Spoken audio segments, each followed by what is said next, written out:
রহমানুর রহিম। প্রিয় শিক্ষার্থী, ফুলবাড়ী ডিগ্রি কলেজ ফুলবাড়ী কুড়িগ্রামের পক্ষ থেকে তোমাদের স্বাগত জানাচ্ছি। আজ পদার্থবিজ্ঞান বিভাগ বিষয়ের দ্বিতীয় অধ্যায় নিয়ে আমরা আলোচনা করব। তারপরে একটু বলি যে আজকে তোমাদের সাথে আমাদের পরিচয় অনলাইনে, কেন তোমরা জানো যে মহামারীতে বিশ্ব ঢুকছে।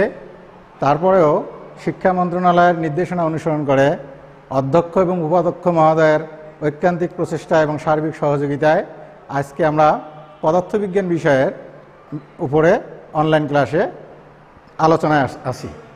আজকে দেখো, তোমাদের আমরা প্রথম যে বিষয়টা আলোচনা করব সেটা হচ্ছে দ্বিতীয় অধ্যায়ের ভেক্টর নিয়ে। প্রথমেই আমি কয়েকটি ভেক্টরের আমি সংজ্ঞা আলোচনা করব। প্রথমেই দেখা যাক যে একক ভেক্টর। একক ভেক্টর কি?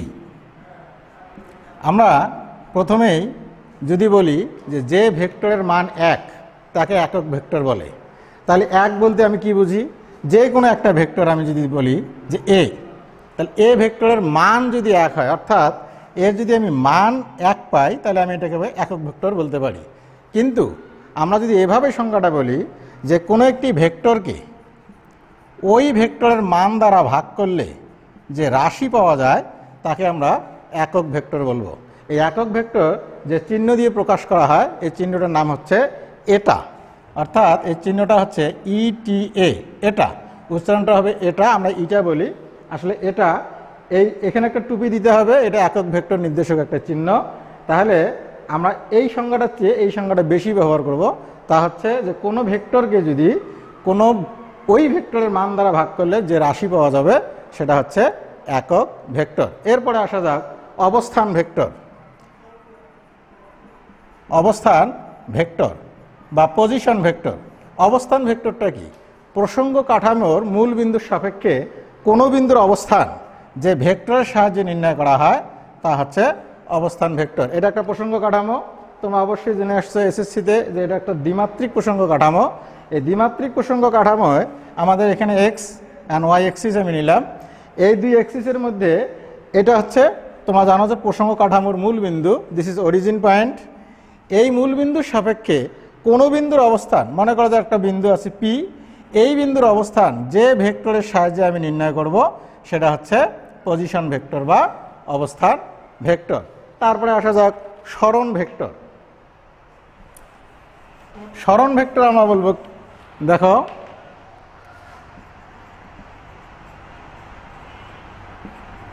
সরণ ভেক্টর, দেখো আমরা কিছুক্ষণ আগে বললাম যে অবস্থান ভেক্টর। তা দুটি অবস্থান ভেক্টরের যে পার্থক্য, দেখো এটা মূলবিন্দু, এই মূলবিন্দুর সাপেক্ষে একটা অবস্থান ভেক্টর পেলাম আমি R1, এটা হচ্ছে এ বিন্দু।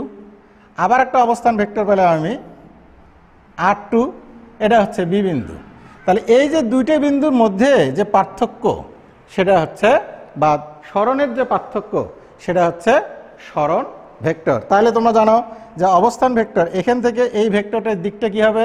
বহির্মুখী হবে, এটার দিকে হবে বহির্মুখী। তাহলে আমরা এটা এবং এটা যদি আমাদের বলে যে তোমাদের বাড়ি থেকে তোমার স্কুলের দূরত্ব, তাহলে আমি এ, তোমার বোনের স্কুলের দূরত্ব যদি বি হয়, এখন যদি আমাদের বলে দুই স্কুলের দূরত্ব কত, তাহলে আমরা সরণ ভেক্টর ব্যবহার করে এটা বের করতে পারবো। এই জন্যে সরণ ভেক্টরকে আমরা ডেল আর দিয়ে প্রকাশ করি। এটা হচ্ছে R1 মাইনাস R2। এখানে দুইটি R1 এবং R2 দুইটি হচ্ছে অবস্থান ভেক্টর। এরপর আসা যাক সদৃশ ভেক্টর। সদৃশ ভেক্টর বলতেছে সমজাতীয় দুইটি ভেক্টর। সদৃশ ভেক্টর, সমজাতীয় দুইটি ভেক্টর, কিন্তু তাদের মান ভিন্ন হবে, কিন্তু সমান্তরাল।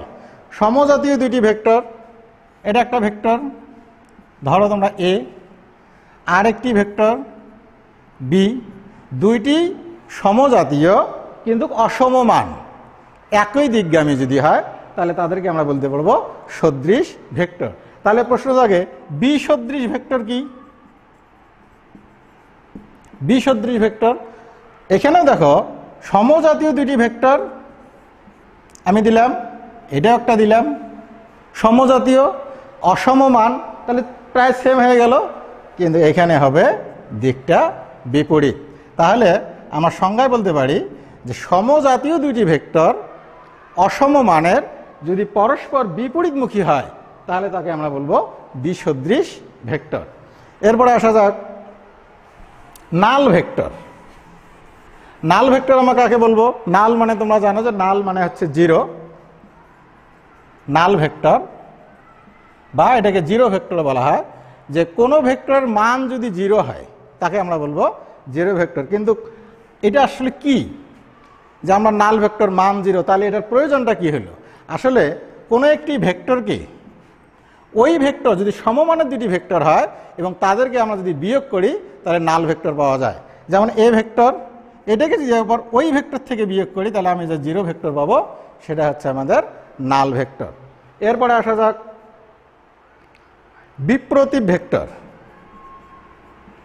বিপ্রতীপ ভেক্টর, আমরা বিপরীত ভেক্টর সম্পর্কে একটু বলে রাখি যে বিপরীত ভেক্টর সম্পর্কে আমরা কিছুক্ষণ আগে বললাম যে এই দিকগামী একটা, ধরো এ একটি ভেক্টর, এই ভেক্টরটা ঠিক সমমানের কিন্তু যদি বিপরীত দিক হয় তাহলে এটা বিপরীত ভেক্টর। তাহলে এটা আমরা কি হবে তখন? এই মানটা হবে এ, মানে এ ভেক্টরটাই আমি বিপরীত দিক যদি করি তাহলে এটা এ মাইনাস, তাহলে এটা কি? এটার বিপরীত ভেক্টর এটা, আর এই দুটো যদি যোগ করি তাহলে পরে আমরা নাল ভেক্টর বা জিরো ভেক্টর। কিন্তু বিপ্রতীপ ভেক্টর বলছে যে একটি ভেক্টরের মান ধরো 7i, একটি ভেক্টরের মান 7i, তাহলে বিপ্রতীপ ভেক্টর হচ্ছে ওই ভেক্টরের মানের বিপরীত, মানের যে বিপরীত ভেক্টর সেটা হচ্ছে বিপ্রতীপ ভেক্টর, মানের বিপরীত। এটা যদি 7a সমান 7i, তাহলে বিপ্রতীপ ভেক্টর হচ্ছে 1/7i। তাহলে মোটামুটি আমরা কিছু ভেক্টরের সংজ্ঞা বললাম, সবগুলো বলা সম্ভব নয়, আমাদের সময়ের স্বল্পতা আছে। আমরা এখন ভেক্টরের কিছু মৌলিক সূত্রে যাব, কেননা আজকে আমাদের প্রতিপাদ্যের মূল বিষয় হচ্ছে সামুদ্রিক সূত্র নিয়ে ডিটেলস আলোচনা করা। তাহলে প্রথমে আমরা একটা সাধারণ সূত্রই শুধু বলি যে একটি ত্রিভুজের, দেখো এটা ত্রিভুজ সূত্র অনেকে বলে, যে একটি ত্রিভুজের বা যে কোনো ভুজ, ত্রিভুজ হতে পারে, চতুর্ভুজ হতে পারে, বহুভুজ বলতে আমরা 100টাও ভুজ থাকতে পারে। তাহলে একটি ত্রিভুজের, আমরা ত্রিভুজ দিয়ে আলোচনা করব, যে দুইটি বাহু একই ক্রমে যদি দুইটি ভেক্টর নির্দেশ করে, একটি ত্রিভুজ আমি নেব, তার দুইটি বাহু নিলাম আমি ও এ বি, তো ও এ বাহুটাকে যদি আমি পি ভেক্টর দ্বারা নির্দেশ করি, এ বিটাকে যদি আমি কিউ ভেক্টর দ্বারা নির্দেশ করি, তাহলে বলছে এর যে বিপরীতটা বাহু থাকবে, বিপরীত বাহুটা এই ওবি বিপরীত ক্রমে এই ভেক্টর দ্বয়ের যোগফল বা লব্ধি নির্দেশ করবে। কিভাবে এটা আসা যায় দেখো, আমরা তাহলে এটা এই দিক অ্যান্টি ক্লক, অর্থাৎ হাতের এই দিকে ঘুরতেছে, আর এটার দিকটা হচ্ছে ক্লকওয়াইজ, অর্থাৎ ঘড়ির কাঁটার দিকে চলতেছে।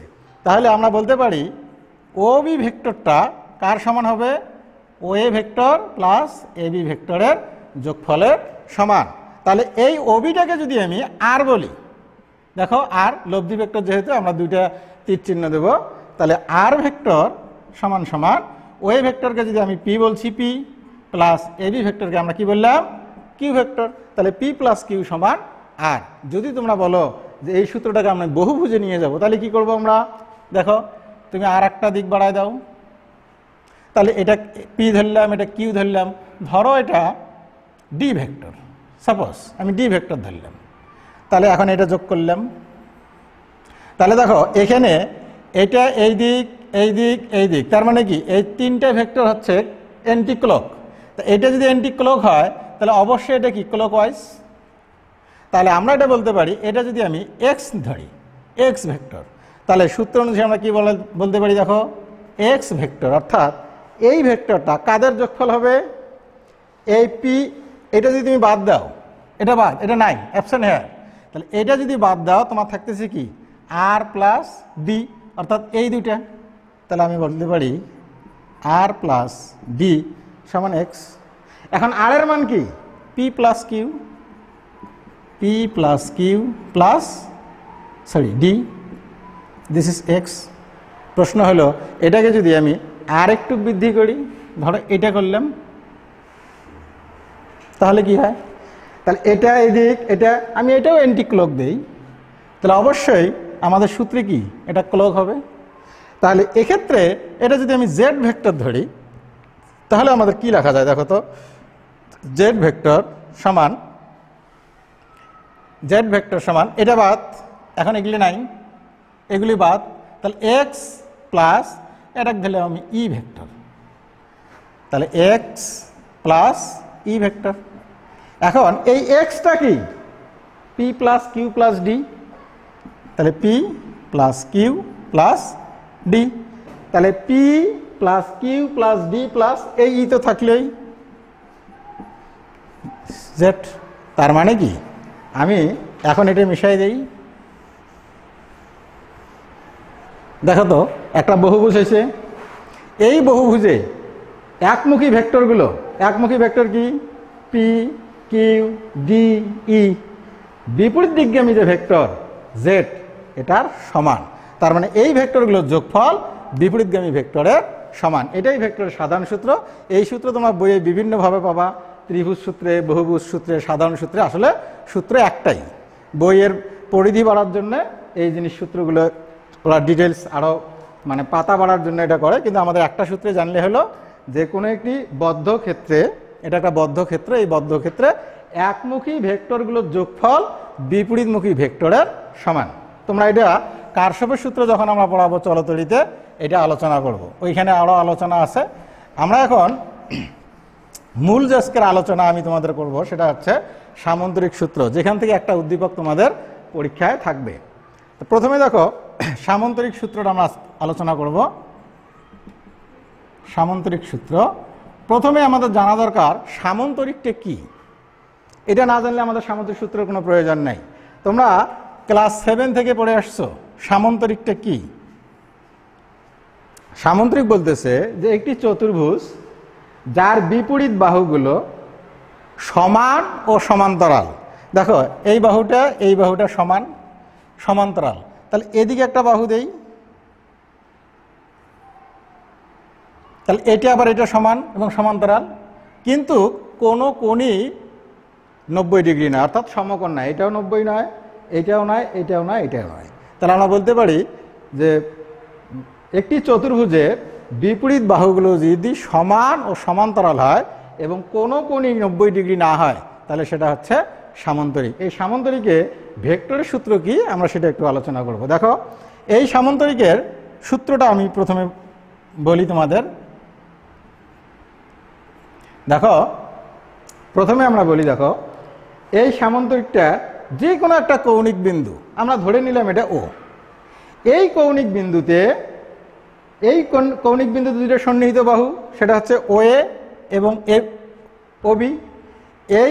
এই দুটি বাহু যদি, এই ও এ এবং ও বি বাহু যদি একটি কণার উপর একই সঙ্গে বল প্রয়োগ করে, তাহলে বলছে সামন্তরিক সূত্রে বলছে যে কোনো একটি সামন্তরিকের যে কোনো কৌণিক বিন্দুতে একটি কণার ওপর দুইটি ভেক্টর যদি একই সঙ্গে ক্রিয়া করে, তাহলে ওই বিন্দুতে অঙ্কিত কর্ণ এই যে ভেক্টর দুটির লব্ধির মান অধিক নির্দেশ করবে। তাহলে এটা কিভাবে সম্ভব তোমরা দেখো। তাহলে ও এ একটি ভেক্টর, আমরা ধরলাম এটা পি, ও বি একটি ভেক্টর, ধরলাম এর মান কিউ। তাহলে কি বলছে, সামন্তরিকের শর্ত হচ্ছে পরস্পর সমান ও সমান্তরাল। তাহলে এটা যদি কিউ হয় এটাও কিউ হবে, এটা যদি পি হয় এটা পি হবে। তাহলে আমরা কি করতে পারি, দেখো এই পি এবং কিউ বলছে এই ভেক্টর দুটি যদি একই সঙ্গে ক্রিয়া করে, একটা বিন্দুর উপর ক্রিয়া করে, মনে করো ওতে একটা বিন্দু আছে, এই বিন্দুর উপর ক্রিয়া করে, তাহলে তারা লব্ধির মান অধিক নির্দেশ করবে। তাহলে আমি ধরলাম এই ভেক্টরটা আর। তাহলে কিছুক্ষণ আগে আমরা ত্রিভুজ সূত্রে কি পড়ে আসছি, দেখো এই ও এ সি ত্রিভুজে, দেখো ও এ সি ত্রিভুজে আমরা কি বলতে পারি, ও এ এবং যেহেতু ও বি এবং এসি সমান ও সমান্তরাল, তাহলে এর দিকটা এদিক হবে। আবার ও এ বিসি সমান ও সমান্তরাল, তাহলে এই দিক হবে। তাহলে দেখো এই ও এ সি ত্রিভুজে আমরা কি বলতে পারি, ও এ আর এ বি কি এন্টি ক্লক, তাহলে ক্লক ওয়াইজ কোনটা, ও সি।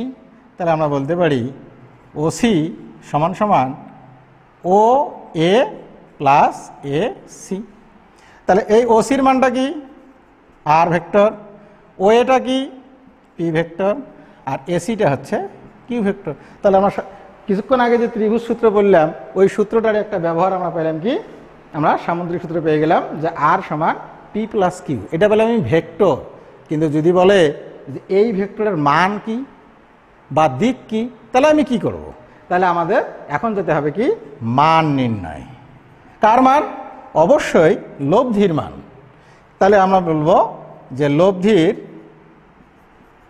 লব্ধির মান নির্ণয়, আমরা লব্ধির মানটা নির্ণয় করব, তারপর আমরা প্রয়োগটা পরে দেখব। দেখো তাহলে লব্ধির মান নির্ণয় করতে যে আমি যে জিনিসটা করব, এই সি থেকে একটি লম্ব টানবো, কার উপর, ও এর বর্ধিতাংশের উপর, ধরো এটা এন। তাহলে এখানে আমরা কি বলতে পারি, অঙ্কনে জাস্ট সি এন লম্ব হচ্ছে এ এন, এই সি এনটা ও এনের উপর আমি লম্ব আঁকলাম। তাহলে আমরা যাচ্ছি এখন এই ত্রিভুজটা নিয়ে আমি ফাংশন করব যে এটা কি হয়। দেখো এটা আমি ধরলাম থেটা, আর এই কোণটা হচ্ছে আলফা। তাহলে এই কোণটা যদি আলফা হয়, এই কোণটা কি আলফা না? তাহলে এখন দেখো এসিএন ত্রিভুজে আমাদের কি হয়, দেখো এসিএন ত্রিভুজে আমরা এসিএন ত্রিভুজে যদি কস নেই, তাহলে কস থিটা কস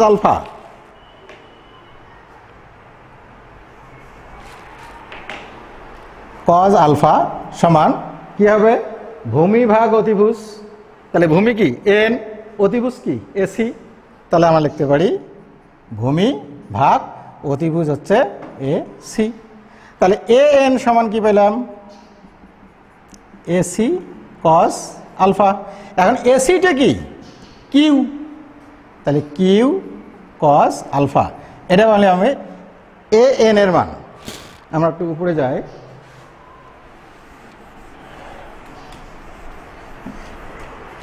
দেখো তাহলে আমি পেলাম এন সমান কিউ কস আলফা। এখন আমার এ সি এন ত্রিভুজেই ওই ত্রিভুজে আবার যদি আমি সাইন আলফা করি, তাহলে লম্ব ভাগ অতিভুজ, লম্ব কি সিএন, অতিভুজ এসি। তাহলে লম্বটা দেই সিএন ভাগ লম্ব সিএন, অতিভুজ হচ্ছে এসি। তাহলে সিএন সমান হচ্ছে এসি সাইন আলফা, এসিটা হচ্ছে Q sine alpha, this is CN.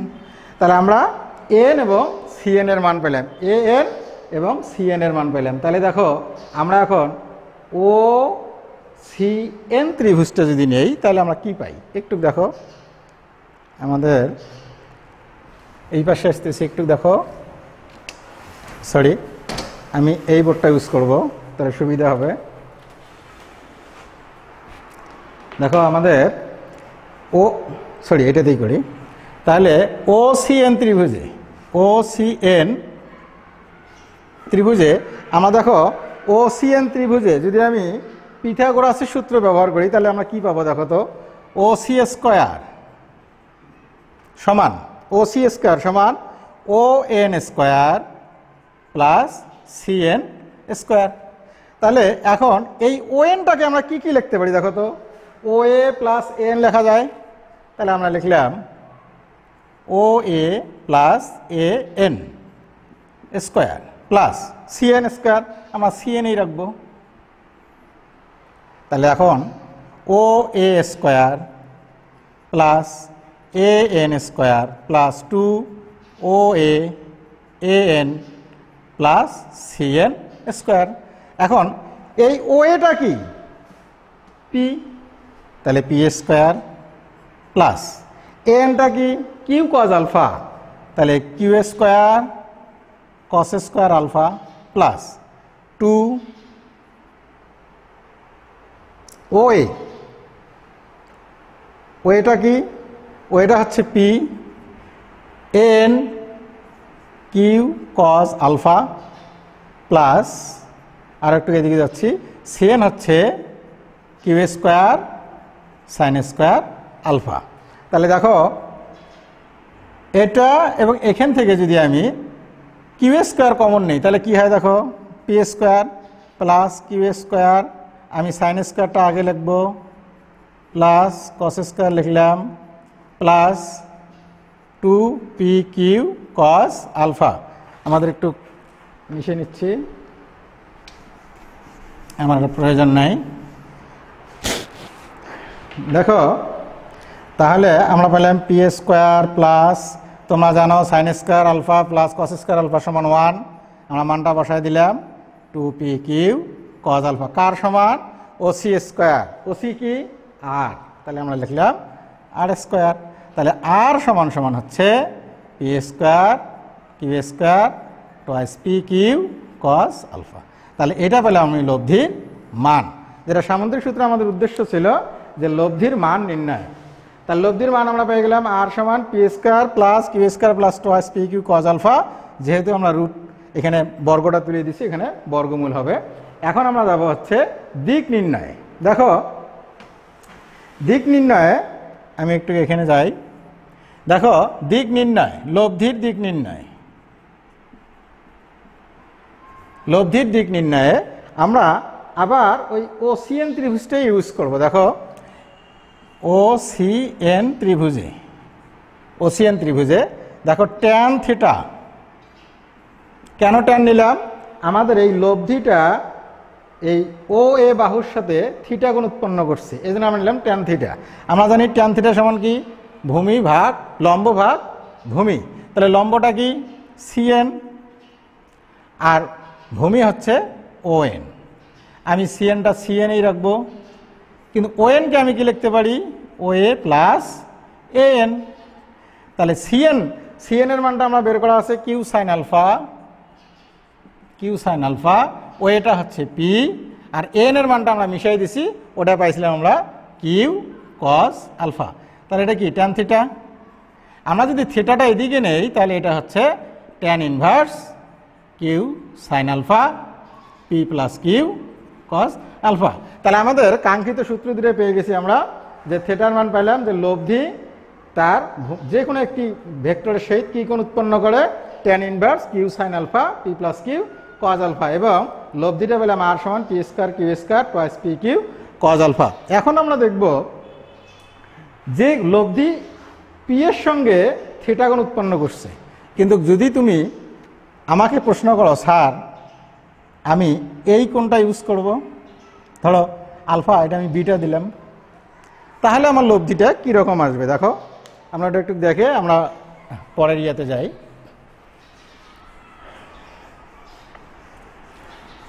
যদি তোমরা এই লব্ধিটা যদি এই ওবি এর সহিত বেটা কোণ উৎপন্ন করে, তাহলে এই লব্ধির মানটা ঠিকই থাকবে, লব্ধি একই পাবা তোমরা দেখবা, কেন লব্ধির কোনো পরিবর্তন হয় নাই, কেন লব্ধির মান যা তাই আছে। তাহলে এখানে আমাদের এই আলফা, যেহেতু দুইটার মধ্যবর্তী কোনো আলফা, এখানে আলফাই থাকবে, এটার কোনো পরিবর্তন হবে না। আমাদের পরিবর্তনটা হবে এই আলফা, এই যে থিটা, এই থিটার জায়গায়।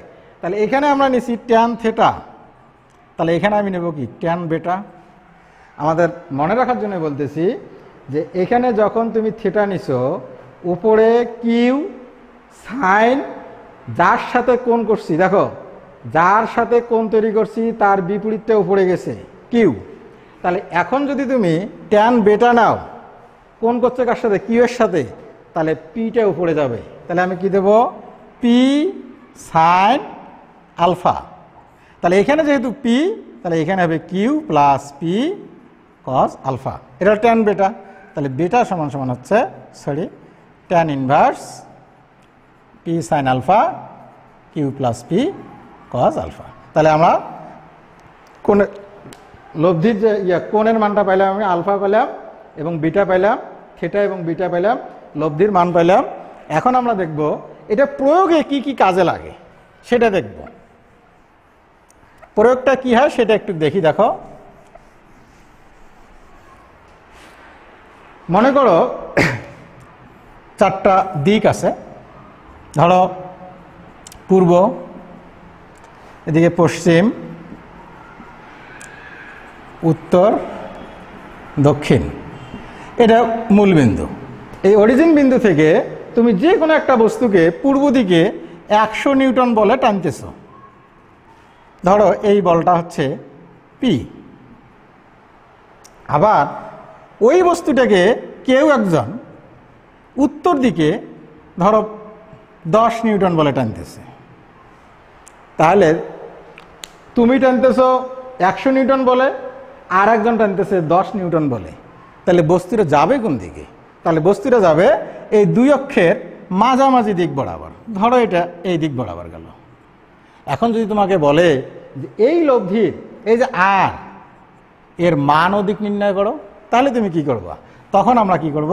এই সামুদ্রিক সূত্র ব্যবহার করে আমরা এটা প্রমাণ করতে পারি। কিভাবে একটু দেখো। আমরা যদি এখানে আর নির্ণয় করতে বলে, তাহলে দেখো এটা যদি আমি একটা সামান্তরিক বিবেচনা করি, এটা কিন্তু সামান্তরিক নয়, কেন বিপরীত বাহুগুলো সমান সমান্তরাল, কিন্তু এটা 90 ডিগ্রি, অতটা সামান্তরিক নয়। বিবেচনা করব আমরা। যদি এটা সামান্তরিক বিবেচনা করি, তাহলে আমরা কি বলছি? ভেক্টর দুইটির বর্গ, তাহলে কত? 100 স্কোয়ার 10 স্কোয়ার প্লাস 2 ইন্টু 110 কস আলফার মানটা হচ্ছে কত? এখানে 90 ডিগ্রি, কস 90 রুট। এখন আমরা কস 90-র মান হচ্ছে 0, তাহলে ওটা বাদ গেল। তাহলে আমার থাকতেছে 100 স্কোয়ার প্লাস 10 স্কোয়ার রুট। এটা আমরা লব্ধির মানটা পেয়ে গেলাম। এখন যদি বলে যে এই বস্তুটা যাবে কোন দিকে, তোমার দিকে যাবে না ওই অপর লোকটার দিকে যাবে, তাহলে আমি একটা কোণ বিবেচনা করলাম, ধরলাম এটা থিটা। তাহলে যদি এটা থিটা হয়, তাহলে আমরা দিক নির্ণয়ের ক্ষেত্রে সূত্রটা কি পেয়েছি? ট্যান থিটা সমান সমান যার সাথে কোণ করব তার বিপরীতটা উপরে যাবে, তার মানে হচ্ছে 10 সাইন আলফা হচ্ছে 90 ডিগ্রি। তাহলে 10 এখানে নিলাম, তাহলে নিচে যাবে কত? 100 প্লাস 10 কস 90। সাইন 90-র মান হচ্ছে 1, তাহলে উপরে 10ই থাকতেছে। কস 90 0, তাহলে এটা ভিনিশ, তাহলে 10 100 ট্যান থিটা। তাহলে থিটা সমান সমান হচ্ছে ট্যান ইনভার্স 10/100 কত? 0.1। ওকে, তাহলে তোমরা এটা লব্ধির মান এবং দিক নির্ণয় করতে পারবা। এখন আমরা যাব যে এই যে লব্ধির মান ও দিক নির্ণয় করলাম, এটার কয়েকটা ক্ষেত্র নিয়ে আমরা এবার একটু আলোচনা করব।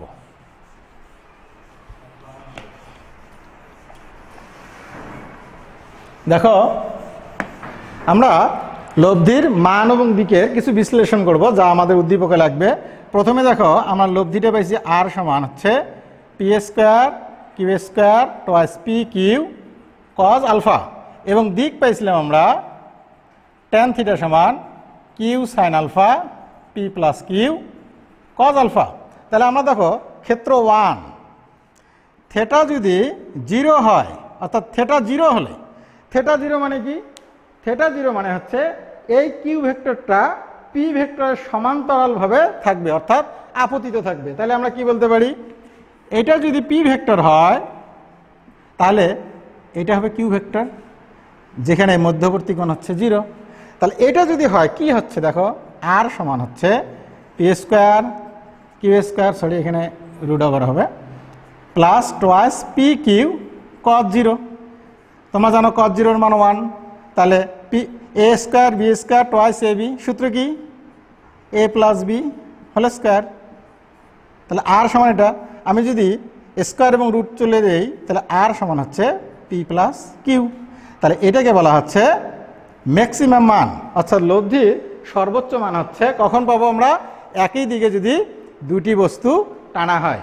আর দিকটা যদি আমাকে নির্ণয় করতে বলে, তাহলে দিক আমি কি করব? দেখো, থিটা ট্যান থিটা সমান সমান কি? কিউ সাইন এই আলফার মান। তাহলে দেখো কিউ সাইন আলফা, আমরা যদি একই দিক বরাবর টানি, তাহলে আলফা হচ্ছে 0, পি প্লাস কিউ কস 0। তোমরা জানো সাইন 0 কি? 0, সামথিং ভাগ 0 সমান সমান কি? 0। তার মানে থিটা হচ্ছে 0 ডিগ্রি। তার মানে আমরা যদি একটা বস্তুকে যদি আমার দিকে 10 নিউটন বলে টানি, এবং অন্য কেউ যদি এই আমার দিকে 100 নিউটন বলে টানে, তাহলে তার লব্ধি হবে সর্বোচ্চ এবং কোনটা হবে 0। আমি জাস্ট দুইটা জিনিস আর দেখে দিচ্ছি। ক্ষেত্র 2 থিটা যদি 90 ডিগ্রি হয়, তাহলে 90 ডিগ্রি হলে কি হবে দেখো, যদি 90 ডিগ্রি হয় তাহলে আর সমান হচ্ছে P square Q square twice P Q cos 90।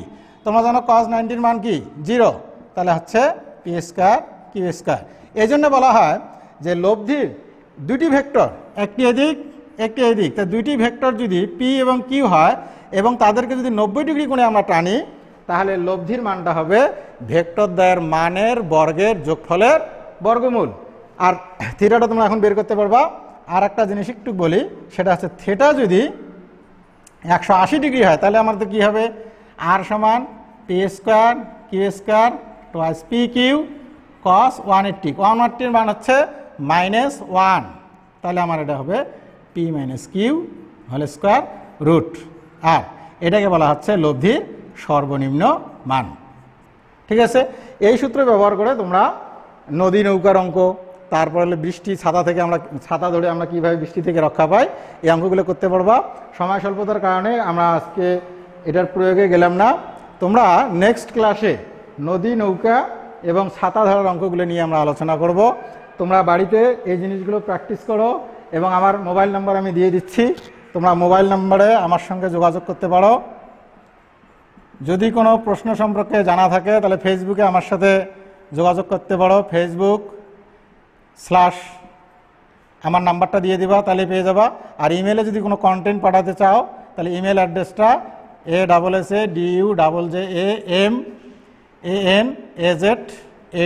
ASSADUZAMANAZAD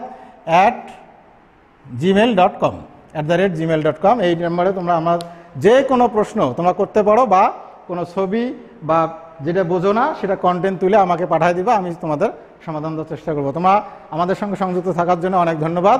next ক্লাসে তোমাদের সঙ্গে দেখা হবে। এই ক্লাস আয়োজন করার জন্য ফুলবাড়ী ডিগ্রি কলেজকে আমি অসংখ্য ধন্যবাদ জানাচ্ছি। সেই সঙ্গে পদার্থবিজ্ঞানী বিভাগ থেকে তোমাদেরকে পরবর্তী ক্লাস দেখার জন্য আহ্বান জানাচ্ছি। খোদা হাফেজ।